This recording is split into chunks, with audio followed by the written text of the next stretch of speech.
का ये जो विधा है, प्रावधान है, उसके सरलीकरण की बात प्रारंभ से चली आ रही थी। अभी बजट में कई चीजों को कम किया गया, लेकिन जो आयकर कानून है उसमें ऐसा क्या परिवर्तन किया जाए कि वर्तमान सरकार ने पुराने विधेयकों का या तो जो निक्षेपित किया है या उनमें संशोधन किया है और उनका सरलीकरण किया है। इनकम टैक्स यानी आयकर का ये जो विधा है, प्रावधान है, उसके सरलीकरण की बात प्रारंभ से चली आ रही थी।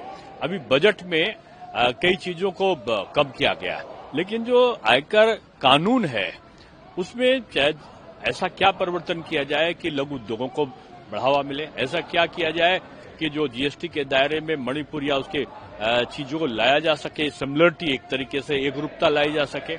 बहुत सारी चीजें हैं कि जो स्टार्टअप है नौजवानों के लिए उनको किस तरीके से प्रोत्साहित हो सके। आयकर सरलीकरण का सीधा प्रभाव ये है कि हम इन व्यवस्थाओं के द्वारा जो लघु और मध्यम उद्योग से संबंधित लोग हैं, छोटे व्यापारी हैं या जो नौजवान हैं जो अपना व्यवसाय शुरू करना चाहते हैं या ऐसे प्रदेश हैं जिनमें विषमताएं किन्हीं कारण से आई हैं, उनमें एकरूपता आ सके। तो ये तमाम चीजें हैं, अलग अलग छोटे छोटे बिंदु से लेकर बड़े क्रांतिकारी परिवर्तन इसमें हैं, जिससे जो हमारी अर्थव्यवस्था ग्रो कर रही है, जो हमारी प्रति व्यक्ति आय है वो बढ़ सके। आपने देखा होगा गरीबी रेखा से 25 करोड़ से ऊपर लोग आ चुके हैं।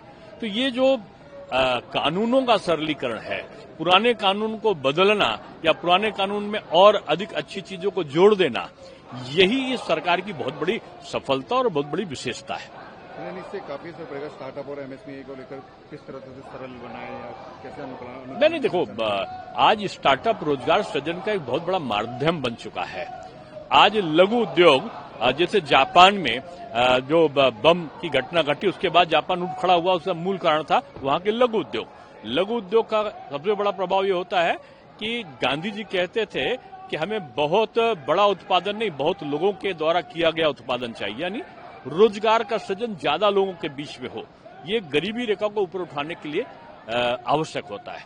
तो आयकर के सरलीकरण के तमाम अन्य प्रावधान भी हैं, मैंने बताया, जैसे स्टार्टअप के संदर्भ में है, जैसे जो विभिन्न प्रदेशों में आयकर को लेकर तमाम जीएसटी को लेकर तमाम विषमताएं थोड़ी बहुत रह गई हैं, तो उनको एक तरीके से निष्पादित करना उनकी समस्याओं का, ये उसका उद्देश्य। ये जो अमेंडमेंट है ये मणिपुर जीएसटी रूल को किस तरह से नेशनल नॉर्म्स के साथ में करेगा? नहीं देखो, बहुत सारी चीजें तो पहले से सरलीकृत हो गई हैं और जो नॉर्थ ईस्ट की जिनको 11 बहनें कितना बोलते थे, जो मणिपुर है, त्रिपुरा है, आसाम है, मिजोरम है, नागालैंड है, तो उनमें तमाम चीजों में एकरूपता आ चुकी है। थोड़ा बहुत मणिपुर के संदर्भ में एक विसंगति रह गई थी, वो भी इसमें साल हो गए। जब सरकार में रहे तब काले कारनामे, और सरकार बाहर गए तो काला इनको बड़ा प्रिय है। पहले कारनामे दिमाग और बुद्धि में रहा करते थे, अब इनके हाथ में आ गए हैं काला पट्टी के रूप में। ये केवल इसलिए प्रदर्शन करते हैं कि सदन न चलने पाए।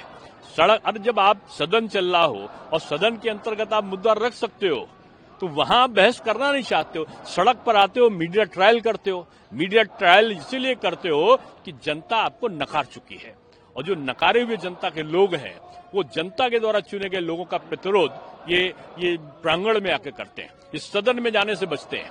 सदन में इनके पास में मुद्दा नहीं है, क्योंकि वहां जवाब देने के लिए हमारे सारे मंत्रीगण, हमारे सारे लोग मौजूद हैं। आओ मैदान में, आप सदन में आओ ना।